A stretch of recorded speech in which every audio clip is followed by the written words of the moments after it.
मित्रांनो, ज्यावेळेस एखादा ग्राहक आपल्याकडे येतो ना, तर तो आपल्याला पैसे देतो आणि त्या पैशाच्या अगेन्स्ट आपल्याकडून एखादा प्रॉडक्ट किंवा सर्व्हिस घेतो. या सर्व्हिस किंवा प्रॉडक्ट बरोबर आपल्याला त्याला एक गोष्ट द्यायची आहे जी आपण बहुत करून लक्ष करत नाही, आणि ती म्हणजे एक उत्तम अनुभव. बघा, ज्यावेळेला तो आपल्याला पैसे देतो, आपल्याकडनं वस्तू किंवा सर्व्हिस घेऊन जातो, त्यावेळेला तो व्यवहार तिथे संपतो. पण आपल्याकडून त्याने घेतलेला अनुभव ही गोष्ट त्याच्याबरोबर नेहमीची राहते, लॉंग टर्मसाठी राहते. म्हणून आपण रोज स्वतःला विचारलं पाहिजे की मी आज माझ्या ग्राहकाला उत्तम अनुभव दिलाय का. कारण हा अनुभव आपल्याला पुढच्या अनेक वेळेला त्याला बोलवण्याला कामी येणार आहे.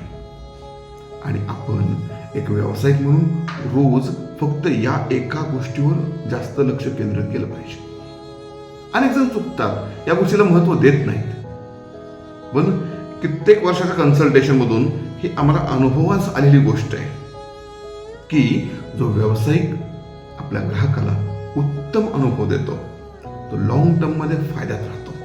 म्हणून आजपासून विचार करा, मी माझ्याकडे आलेल्या प्रत्येक ग्राहकाला उत्तमात उत्तम अनुभव देऊ शकलोय का, आणि नाही तर मग मी याला काय करू शकतो.